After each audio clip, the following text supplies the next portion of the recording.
What's up everyone, Prizmere here. Today I have a video for you regarding the 4 new perk cards, or changed perk cards, whatever you want to call it, that came out with the Milepost Zero updates. So let's take a look at what we've got. We got Iron Stomach. Increased damage resistance based on endurance while not diseased. So all of these cards, they are going to scale with more endurance. So the more endurance you have, the better they are going to perform. Second card, Natural Resistance, increased non-physical resistances. Thirst Quencher, increased max AP. So this is a big one, huge for bloodied builds. I think just good in general for any VATS user really. And if you need it for sprinting, whatnot, really great card. However, there have been some reports that it is currently bugged in a way where it doesn't regenerate your AP. So just do bear that in mind. Either way, once that has been fixed, this card is going to be an amazing 1 cost per card. We also have Vaccinated, which is going to increase your disease resistance. Not very useful for me, but it might be for some of you. So I first thought that, hey, isn't this just like a massive buff for Unyielding, because Unyielding gives stats on your armor and such? No, actually, because Unyielding does give stats on like all of the special stats apart from endurance, so that is the one that these cards scales with, so I do like that. Now let's take a look at the stats. So I got 10 endurance, that's currently with a base of 7, so my endurance isn't very high. But let's take a look at the AP cost to begin with, right? So 468 is my max AP here. Let's go ahead and remove Thirst Quencher. 412. So what was that? 56 AP, right? So yeah, that is a really massive max AP that you can get. And I did some testing before just with sprinting, and essentially to sprint out a certain part of my bar it took 11 seconds, and with the perk card it took 13 seconds. Taking longer is better because more AP, so that gives a little bit of perspective maybe on how that performs.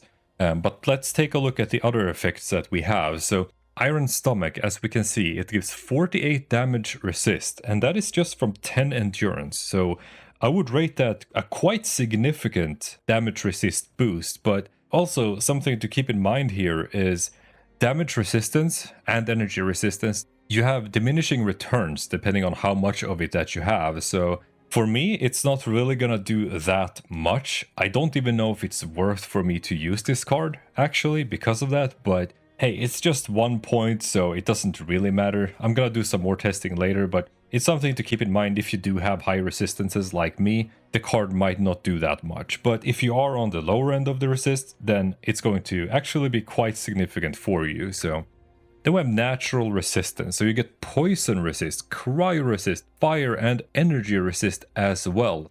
Poison is quite tedious, and even, Cryo on some of the mutated events or daily ops. Energy resistance is good, of course, overall as well, but that one, as we said, might have diminishing returns depending on your energy resist. Either way, I do think this is a really good card for just being the 1 point. These are some very powerful cards they've added, in my opinion. And Vaccinated, as we can see here, if you're having trouble with disease, 28% just from 10 endurance, easily worth it, right? For me personally, I'm not really going to use that one at all. So if I were to rank the cards, I would say once fixed, Thirst Quencher, the one that gives you max AP, is going to be the best one in my opinion. Natural Resistance is going to be my second pick, just because of the poison and fire resist mainly, but also I guess the cryo resist a little bit, and energy, well, it shouldn't really matter that much. But yeah, it's just a very strong card in general, giving those nice resistances, and then Iron Stomach for the increased regular damage resistance. So again, Vaccinated is one of those cards where it's like, do I care about it or do I not? Could be nice for you, but for me it's not very nice, so that one ranks bottom. But it should be interesting to scale some of this stuff with some more endurance perhaps, so let's see if we can do that. And this might actually make me swap to a carnivore build instead of herbivore, because Pemmican, they are supposed to give you, I think it is it 3 endurance? So if you have a Pemmican Collector, you have endurance at command, which is fantastic. But I did want to take a look at what difference it makes to increase the endurance. So we got a 10 base endurance, keep that in mind.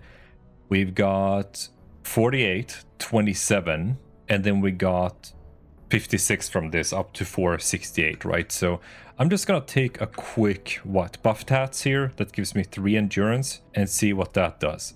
476, right?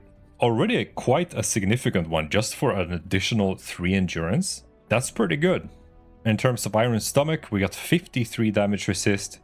That went up by, I don't remember how much we had. Did that give 5? I think this one gave 3 if I'm not mistaken, but in the video you can just double check that for yourself.